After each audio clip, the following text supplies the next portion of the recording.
Hi everyone, it's Matt here from Atkins Health.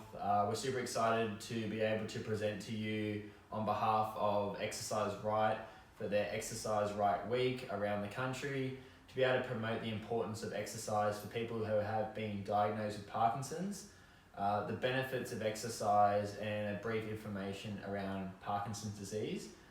Just a bit of an introduction. On my left here is Beth. Beth is one of our exercise physiologists at Runaway Bay and Canungra. She's also the leader of both facilities and has a true passion around neurological rehabilitation, in particular Parkinson's. Yes. And on my right is Carl. Carl has been one of our clients now for the last 5 years, smashing the program each week, and it'd be great to get his insight around exercise, more importantly, from his perspective. And yes, myself, same as Beth, exercise physiologist, and quite passionate around exercise to do with Parkinson's, and kind of thought it'd be great to introduce everyone and kind of get this ball rolling. So the first thing that I kind of wanted to talk about is what is Parkinson's disease. So Parkinson's is damage to the dopamine producing cells in the brain, a particular area of the brain called the substantia nigra. With Parkinson's disease, the symptoms are very, very subjective. There's a range of different symptoms that can range from bradykinesia, which is slowness of movement, tremor, to cognitive areas, could be memory loss, motivation levels as well. The big thing around exercise that's around this is more around just trying to create as much variety, and that can be one of the biggest key components to helping people with Parkinson's, to help them actually maintain where they currently are at, and also be able to actually show improvements, is having a variety of different exercises they can be doing. Beth, do you have any input around there with variety of exercise? Yeah, just keeping it, trying to get the strength in, our balance, as that's another key factor that's also affected, and just enhance really everyday life, and the confidence to be out in the community and achieving those aspects. So yeah. I think I couldn't ask anyone better, but Carl, I'd love to get your feedback as well, or a brief background around your history and how exercise has been a component in your life and how it's changed that as well. Yeah, it's been about 31 years since I was diagnosed, and in that time I've tried a lot of different things, from all sorts of remedies to the more basic, the more recognised things, and definitely exercise has been a major part of my life. I've always been a walker and tried to keep fit, but in the last 5 years since I've met Matt, the program runs, just the assessments that were held at the beginning have shown the improvement just in a 6-month period. And I think that's made a huge difference in my life. Now, 5 years down the track, I don't think I'm sure I wouldn't be here where I am now. I think that it's a matter of variation. The more you can add into it, strength, and as you build your strength, you build your balance, you build your confidence, but there's many other aspects of it as well. For a week for you, sorry Carl, for a week for you, what does a normal week of exercise look like for you? Do you have a bit of a routine that you follow? Since I haven't been working, I have most of the days on, and most of the days is to fit in with the exercise. The classes I have all doing at home. I do a lot of walking. Walking? Yep. I used to running, but the joints get a bit old for that. But walking. So how many days a week would you do? Would you go for a walk? I do it pretty well every day. Daily? Yep. Yeah. And how long? About an hour. Yep. Sort of decent run. 5k, 6k, 7k. Yep. But I find you can walk just as far, almost the same amount of time. So that's been it's where I started. I've sort of gone back to that just recently. Mm-hmm. But it's all with as Beth said, you're going to be in the gym there as well. Building up the strength overall. There's so many different types of exercise you can do for different areas of the body. It's just you spend all day exercising, it wouldn't be enough time. Yeah. I think that's a big component. There's a lot of questions that we do get from our clients on a consistent basis is, what is the best type of exercise? The awesome thing around exercise with Parkinson's now is there's been so much research to show that benefit. There's dance for Parkinson's, there's boxing for Parkinson's, there's specific strength programs that are done, there's walking events, parkrun, Carl, is something that you're involved in. But when you have a look at the research, it doesn't matter which component of exercise that you look at, there is so much benefit that people are getting. You know, I talk about the definition of this condition being a progressive neurological disorder, but every client that's come into our program has improved in one way or another. And it shows that you shouldn't be just doing that one type of exercise, but as much variety as possible can create that biggest difference as well. Beth, when you're working with your clients, do you just go straight out to the gym and then just go through a normal program, or do you have certain tests? Because I think it'd be great for people to be able to realise what they can be doing to be able to go, okay, is this type of exercise beneficial for me?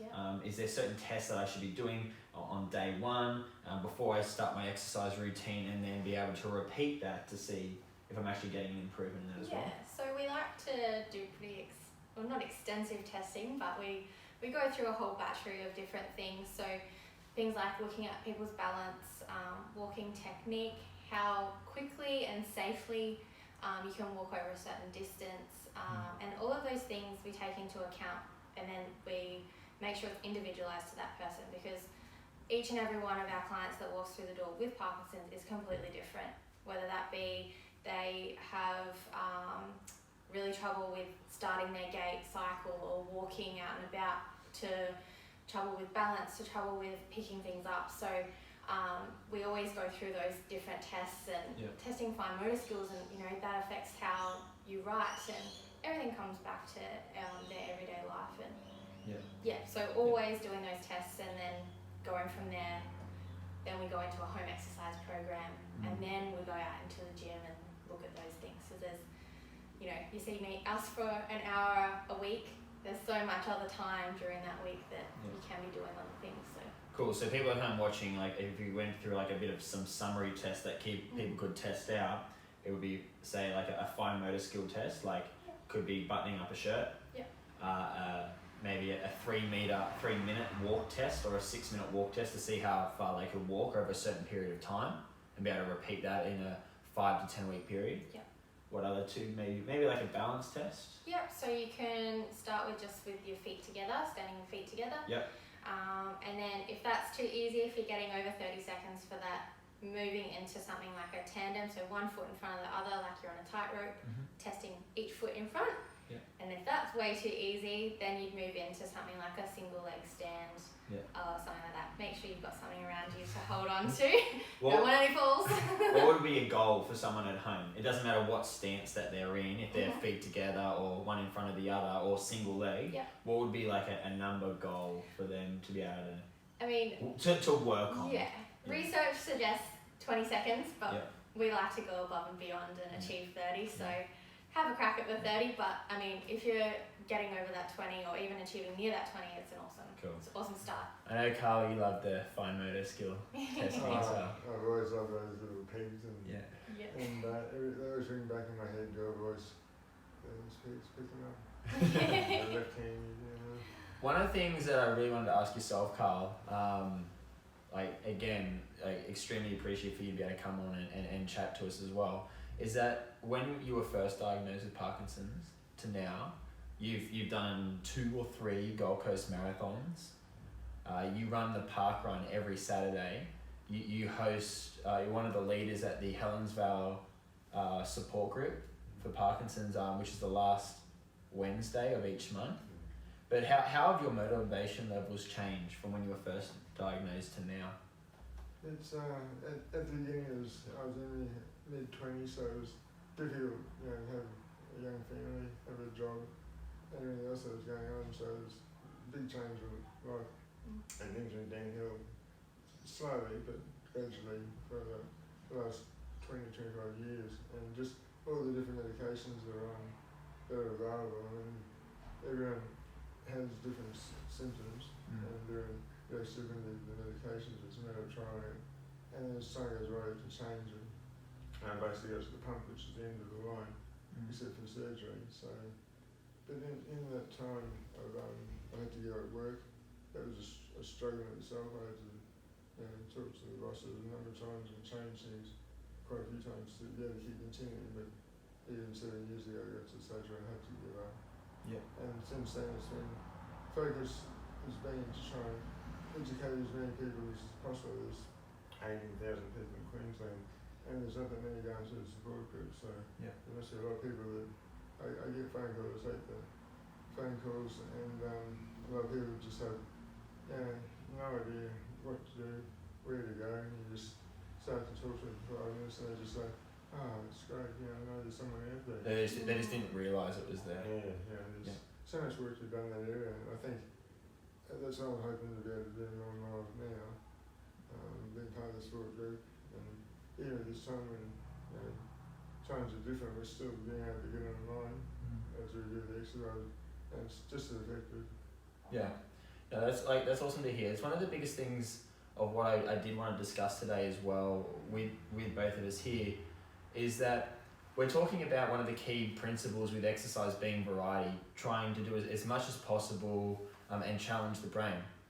But when it comes down to it, if all of the different styles of exercise are showing a benefit and showing an improvement, it's really around the education around that and understanding what type of exercise that you're doing or movement you're doing, why you're actually doing that, so that every morning that you can wake up, you know the exact tools to put your body in the best foot forward throughout the day. Because that's going to give you the confidence to be able to get back into those daily activities and tasks at home and out into the community. Because neurologists are so busy and they do such an amazing job, but when it comes down to it, a big focus of theirs, or a focus of theirs, is around the medication side of it. Now, going home, and this is the biggest reasons of why I started the program, is that people get diagnosed with Parkinson's, and if you have a total knee replacement, or if you have a heart condition, this is the rehabilitation protocol that you follow. You go from here, you start at stage 1, stage 2, stage 3, and there's all of this research around the exercises that you do. But then, when people have recently had a stroke, they've been diagnosed with MS, and diagnosed with Parkinson's, it's take this medication, and that's it. People's confidence and independence goes down so quickly, but there's so much out there that you can be doing regarding the support groups and the variety of different exercise, because then when you wake up, you know exactly what you can be doing to make a change to your body, and it makes your confidence and independence just go through the roof. And I think that's one of the most powerful things of why all of our clients do get our results as well. Yeah, exactly. And that also, how you mentioned planning out your day and getting those things booked in, it can increase everyone's motivation, because you have that to look forward to. I think that's a big thing when people are first diagnosed.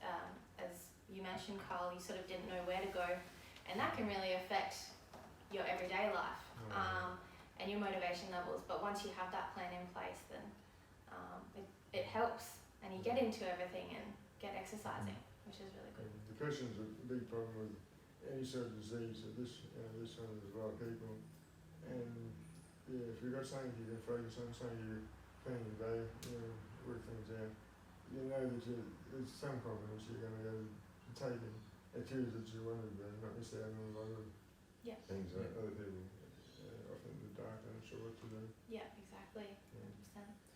I kind of want to break down just a few different principles in summary of our discussion that we are having today.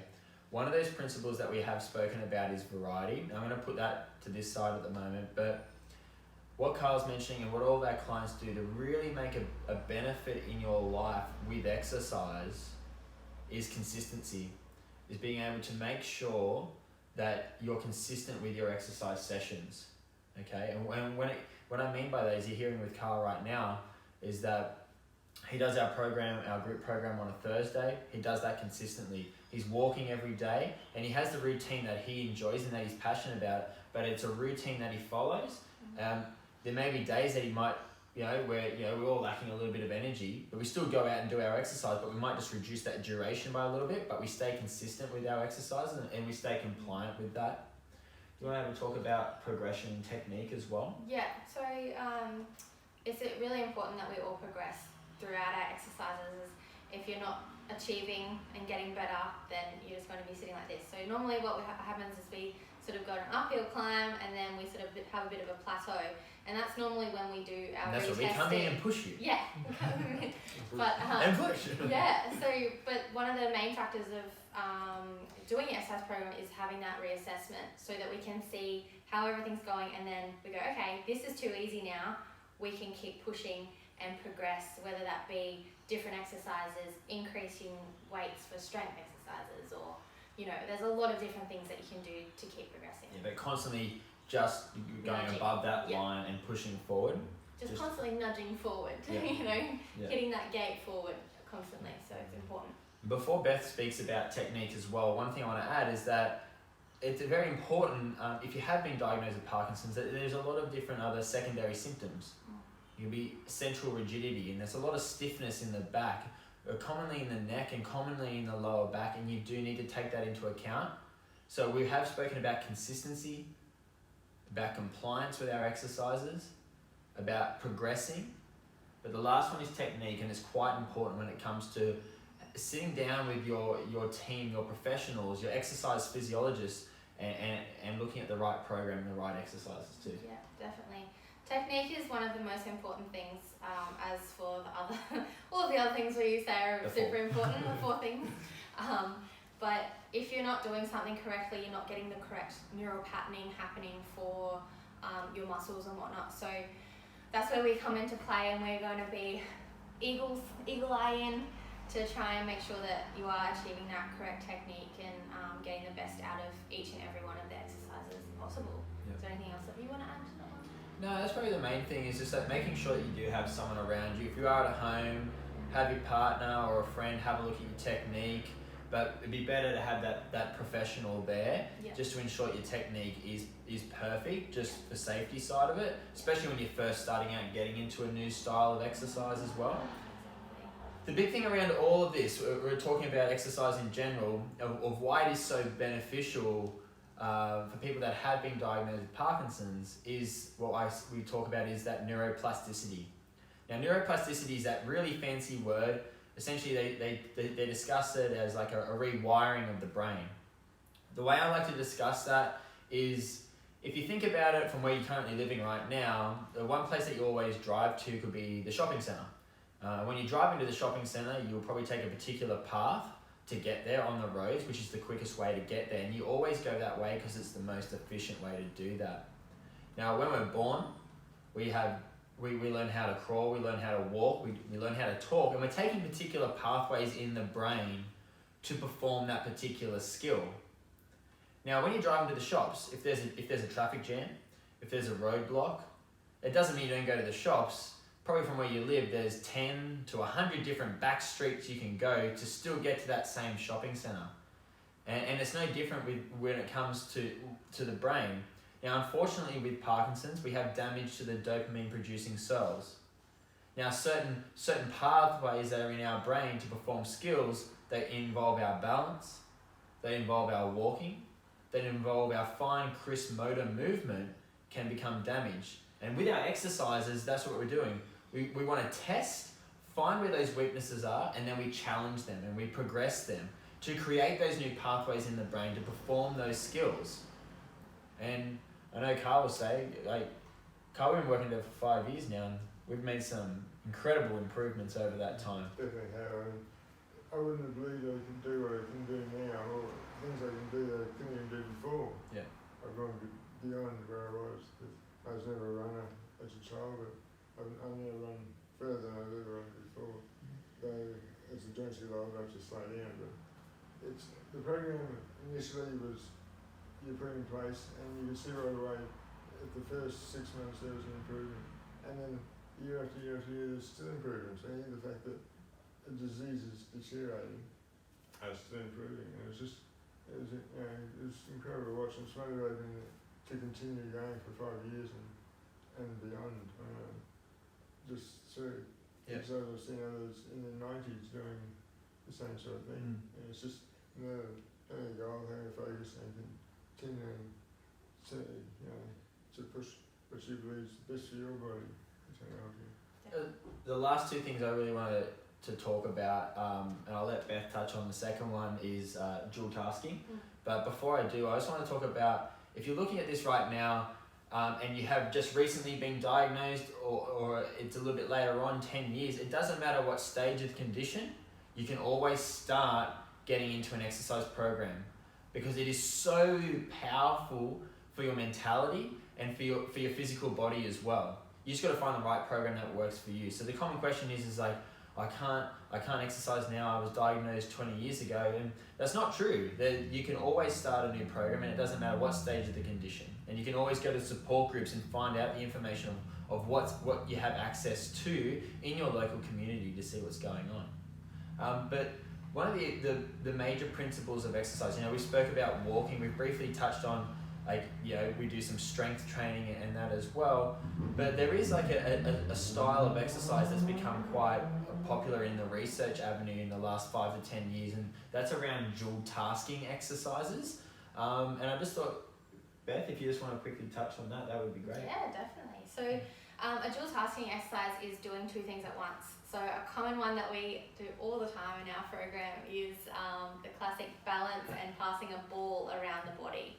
So I'll use the pillow. I'll show an example. Yeah, sure. So say I am up on one leg. We've got a pillow here. We usually use a ball or something, but you're just going to pass it around the body 5 times.